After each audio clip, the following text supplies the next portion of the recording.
Territoire d'info, Public Sénat, Sud Radio. Voilà, l'invité de Territoire d'Info ce matin sur Public Sénat, Sud Radio avec la presse quotidienne régionale. C'est David Raffeline, bonjour. Merci d'être avec nous. Vous êtes sénateur-maire Front National de Fréjus dans le Var et vous êtes directeur de la campagne de Marine Le Pen. Et pour vous interroger à mes côtés ce matin, Véronique Jacquier de Sud Radio. Bonjour Véronique. Bonjour. Et Gilles Leclerc de Public Sénat. Bonjour Gilles, bonjour. Merci d'être avec nous. David Raffeline, le couple Fillon hier devant les enquêteurs pour des soupçons d'emploi fictif. Est-ce que c'est une campagne qui démarre sainement ?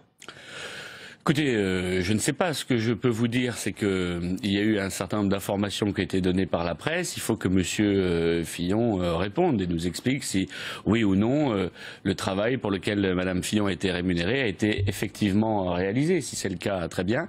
Si ça n'est pas le cas, ça pose une difficulté pour un candidat qui nous promettait probité, responsabilité, transparence, etc. Mais sa campagne était fragilisée bien avant ses affaires, entre guillemets, avec le projet extravagant qu'il porte, les 500 000 fonctionnaires supprimés, la quasi-suppression de la sécurité sociale, je suppose qu'on en reparlera.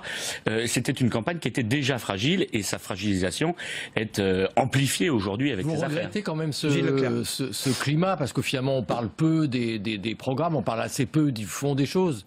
Ah non, mais c'est sûr que nous sommes très à l'aise avec le fond des choses et nous avons passé notre temps d'ailleurs depuis le début de cette campagne à parler du fond, à construire le projet de Marine. Il sera d'ailleurs présenté les 4 et 5 février à Lyon. Mais néanmoins, quand on pose des questions, et les questions ont été posées par un certain nombre de vos collègues, il faut avoir des réponses. Nous avions nous-mêmes d'ailleurs posé un certain nombre de questions sur la fameuse société qui lui permettait de faire des conférences ici ou là. Quelle est la liste des clients? On s'est heurté au mur de l'opacité de son équipe de campagne. Et c'est un petit peu dommage. Sur l'affaire quand même juste du collaborateur parlementaire, est-ce que si demain vous avez la majorité à l'Assemblée, si Marine Le Pen est présidente de la République, est-ce qu'un parlementaire pourra toujours employer quelqu'un de sa famille au Sénat comme à l'Assemblée? Est-ce qu'au fond, c'est une vraie question ou pas? On aura probablement l'occasion de s'exprimer sur ce sujet la semaine prochaine à Lyon, mais a priori, sans doute, faut-il faire évoluer la loi. Mais la vraie question, la plus importante, c'est de savoir... Ça veut dire ne plus employer de collaborateur qui sera un membre de sa famille. C'est de savoir Répondez surtout... à la question, David Raffeline. Je vous réponds. La vraie question, c'est surtout de savoir si le travail a réellement été effectué. C'est là-dessus qu'on a un doute aujourd'hui. Et je crois que là, on attend véritablement un certain nombre de réponses. Encore une fois, pour que les choses soient extrêmement claires, il vaut probablement mieux éviter que la loi ne permette plus d'embaucher ses proches. Ok, mais au-delà de ça, oui ou non, cette dame a-t-elle travaillé pour le montant, des montants quand même qui sont importants. Enfin, moi-même, j'ai deux assistants parlementaires et un mi-temps. À 6 000 € par mois, c'est quand même de l'assistant parlementaire de compétition, quoi. Alors, regardons la situation du Front National, puisque Marine Le Pen doit aussi faire face à des soupçons d'emploi fictif. Non, pas d'emploi fictif, Parlement pas européen. Attendez, le Parlement européen lui donne jusqu'à aujourd'hui pour rembourser 300 000 € qui correspondent au salaire d'une assistante qui n'aurait travaillé que pour le parti. Alors, on demande aussi le remboursement de 40 000 € d'un homme qui est le garde du corps Vous aurez de noté Marine Le Pen. qu'on ne doute pas du travail effectué par ces gens-là. Simplement, le président Schulz, à l'époque, le président socialiste du Parlement européen, nous explique qu'il y a une différence entre le moment où son assistante répond au téléphone quand elle dit souhaitez-vous parler à Madame la présidente du Front National ou à Madame le député européen. Vous voyez bien que ça ne tient pas, que ça n'a aucun sens. Mais est-ce que Marine Le Pen va rembourser cette somme? Personne ne doute, mais je crois qu'il y a un certain nombre de procédures en cours et nous sommes en train de démontrer... C'était aujourd'hui nous sommes en train de démontrer qu'évidemment, et personne n'a mis en cause cela, d'ailleurs personne n'a mis en cause... Est-ce que vous êtes en train de rembourser? Personne n'a mis en cause que ces personnes ont bel et bien travaillé, simplement l'Europe a une interprétation un petit peu étrange. Travailler pour le parti, pas pour le Parlement européen. Nous contestons formellement cela. Si on vous demande de rendre une somme d'argent, est-ce que vous allez rendre ces 300 000 €? Mais encore une fois, il y a un certain nombre de procédures qui sont en cours et nous démontrerons le contraire. En l'occurrence, sachez par ailleurs que nos assistants au Parlement européen, personne ne leur fait le grief de ne pas avoir travaillé. On leur reproche d'avoir des responsabilités politiques par ailleurs. Ça n'a aucun sens. Et on voit mal comment on pourrait interdire à quelqu'un qui a un contrat de travail d'avoir des responsabilités politiques ici ou là, dans tel ou tel mouvement politique. Ça a provoqué ce que vous savez. Bon, juste une autre question d'actualité. Selon l'AFP ce matin, depuis les élections municipales de 2014, il y aurait eu 400 cadres frontistes locaux qui auraient démissionné de leurs fonctions sur environ à peu près 1500. Est-ce que vous confirmez cette information? Cadre, permettez-moi de vous dire, je pense que vous exagérez un petit peu. Il y a quelques conseillers municipaux qui s'apercevant de la charge de travail importante ou quelques déçus qui n'ont pas été investis aux élections d'après, pour les élections départementales ou régionales, ou simplement parce qu'ils ont, ou parfois parce qu'ils ont simplement déménagé ou qu'ils ont une autre activité. Ça fait un tiers une autre quand même, activité un tiers, professionnelle, voilà. Oui, ça traduit quoi quand même? Vous savez, la réalité de ce mouvement, c'est plutôt une crise de croissance qu'autre chose. La réalité de ce mouvement, c'est la professionnalisation. La réalité de ce mouvement, c'est l'arrivée massive de nouveaux élus, de nouveaux militants, de nouveaux cadres qui ont participé avec nous à la construction du projet de Marine, des experts de la société civile, des experts dans le domaine économique. Dans tous les domaines, nous sommes entourés de spécialistes. Mais donc vous reconnaissez une mais si au niveau local, de professionnalisation. quelques conseillers municipaux ont quitté leurs responsabilités et que ce sont les suivants de liste qui sont montés, je vois pas où est le problème. Ça peut arriver. Concernant le programme de Marine Le Pen qui sera donc présenté dimanche à Lyon, quelle sera sa méthode? Est-ce qu'elle va présenter des mesures précises, rigoureuses? On parle de 144 engagements. Oui, il y aura en effet un petit peu plus d'une centaine d'engagements qui seront pris sur le quinquennat. D'engagements pour remettre la France en ordre en 5 ans. Ce seront en effet des engagements présidentiels qui seront ceux de Marine sur évidemment tous les sujets importants sur lesquels Marine est attendue par les Français. On connaît les grandes lignes de force de notre projet présidentiel, qu'il s'agisse du patriotisme économique, de l'État stratège, de la lutte contre le communautarisme, pour redonner des moyens à notre justice et à nos forces de l'ordre, bien abîmées d'ailleurs par les 2 quinquennats qui se sont succédés, M. Fillon ayant supprimé 12 500 postes de policiers et de gendarmes, je veux vous le rappeler, et la gauche n'ayant pas spécialement amélioré la situation. Sur toutes ces... rendre la souveraineté au peuple français en faisant en sorte de limiter l'influence de l'Union européenne. Voilà quelles sont les idées centrales de notre projet qui est dans les grandes lignes connu par les Français, mais nous allons préciser tout cela et Marine va s'engager sur un certain nombre de mesures qui seront en même temps crédibles, efficaces et qui ont été beaucoup réfléchies. Qu'est-ce que vous pensez d'une mesure qui a été la mesure emblématique de Benoît Hamon dans sa campagne, qui est le revenu universel minimum? Ça vous paraît, indépendamment de celui qui la porte, est-ce que c'est une mesure, je dirais, que vous pourriez, au fond, que Marine Le Pen pourrait proposer? La question, c'est y répondre. Je crois qu'il faut, dans le cadre d'une campagne présidentielle, avoir des arguments tout de même crédibles et sérieux, et qui soient tenables sur le plan budgétaire.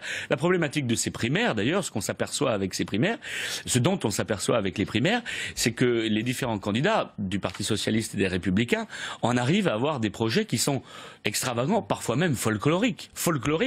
Quand M. Hamon propose un revenu universel qui n'est pas financé, qui va coûter 400 milliards d'euros, me semble-t-il, quand on en arrive à avoir un projet de M. Fillon qui nous explique encore une fois que 85% des Français n'auront plus le droit à la sécurité sociale parce qu'ils n'ont pas de maladie grave ou de maladie de longue durée, ce sont des projets extravagants qui ne sont pas raisonnables. David Rachline est l'invité politique de Public Sénat Sud Radio avec la presse quotidienne régionale ce matin. Vous êtes le porte-parole, vous êtes le directeur de la campagne de Marine Le Pen, donc forcément un peu porte-parole aussi.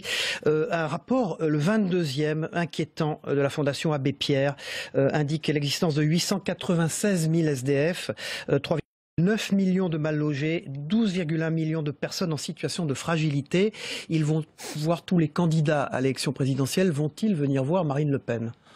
Oh, je le pense certainement. Est-ce que vous allez recevoir des échanges cette avec fondation les structures qui s'occupent de ces questions, et c'est bien légitime d'ailleurs, surtout quand on voit la situation en effet de notre pays et de notre peuple dans ce domaine. Mais que propose le Front National? Que propose le Front National? Quelles sont vos solutions? Vous avez dit quelles seraient les grandes lignes du discours de Marine Le Pen à Lyon dimanche. Moi, je le vis concrètement, y compris sur notre territoire du Var. Mais il y a une première difficulté pour les situations d'urgence. c'est qu'on a trouvé miraculeusement, on a vu apparaître des moyens réquisitionnés par l'État au bénéfice des migrants. Jamais l'État socialiste, jamais le gouvernement ne s'est dit qu'il pourrait réquisitionner ces moyens, y compris dans mon propre département, à Pierrefeu, à Tours, on a trouvé des moyens pour loger les gens en urgence. Jamais le gouvernement ne s'est dit qu'on pourrait utiliser ces moyens au bénéfice de nos plus fragiles, ceux qui étaient déjà sur le territoire national. Je ne sais pas préférence nationale, mais à tout le moins qu'on essaye de faire bénéficier de ces moyens nos plus fragiles, oui. Et puis après, ensuite, sur le long terme, il y a une vraie problématique de construction de logements, une problématique de construction de logements sociaux. Vous voyez, dans ma ville, où nous étions déjà très en retard, où je suis en train de rattraper le retard, en partenariat d'ailleurs pour le coup avec l'État, et les choses se passent bien. Nous ne faisons pas en dessous de 30% de logements sociaux dans ma commune sur les programmes neufs, et permettez-moi de vous dire que du coup les choses avancent et que les personnes ayant droit aux logements sociaux peuvent de nouveau se loger. Mais ça n'est pas le cas. Vous savez que ça ne suffit pas. Vous savez que ça ne suffit pas. C'est pas le premier gouvernement qui se lance dans le logement social. C'est le mantra, le logement social, depuis plus de 20 ans.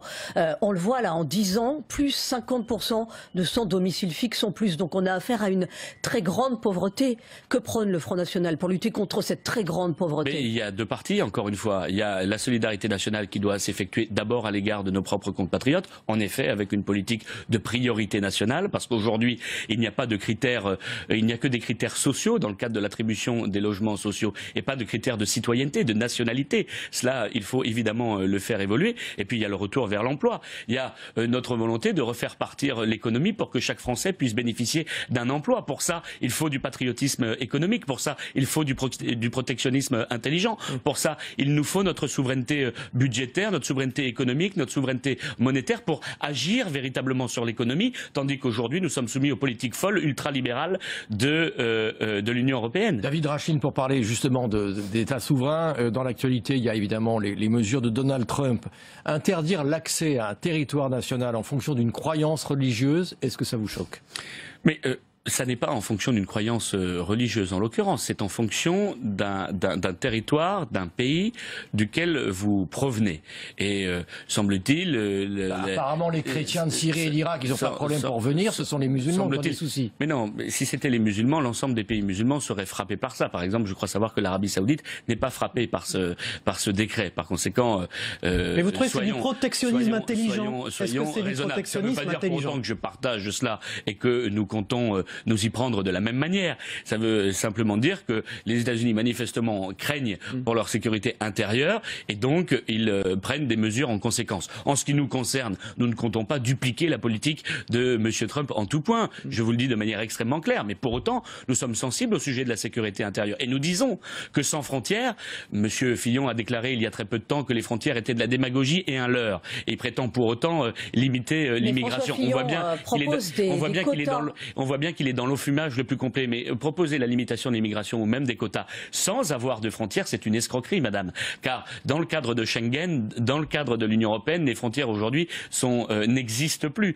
Qu'est-ce que nous proposons? De rétablir nos frontières et de refaire bénéficier aux Français de notre souveraineté territoriale pour pouvoir savoir contrôler ce qui rentre sur notre territoire. Pas forcément en fonction des pays d'ailleurs desquels ils viennent particulièrement, mais tous ceux qui veulent rentrer sur notre territoire doivent être évidemment contrôlés. Et à tout le moins, on doit savoir qui rentre sur notre territoire. Aujourd'hui, on n'est pas capable de le dire. David Rachlin, il y aura des législatives après les élections présidentielles. Oui. Est-ce que vous êtes intéressé par un poste de député? C'est bientôt la fin du cumul des mandats. Vous êtes sénateur, j'ai déjà un mandat de maire qui me passionne, un mandat de sénateur qui me passionne aussi. J'ai annoncé à Fréjus, lors de mes vœux à la population, que je faisais le choix de mon mandat de maire. D'accord. Dernier point, qu'est-ce que c'est cette décoration que vous portez à la boutonnière? C'est une rose bleue. C'est le symbole de la campagne de Marine qui incarne en même temps l'espérance, l'espoir et la vitalité. Merci David Rachlin, vous êtes directeur de campagne de Marine Le Pen, sénateur maire Front National bien sûr. Merci de Fréjus dans le Var, d'avoir été l'invité de Territoire d'Info.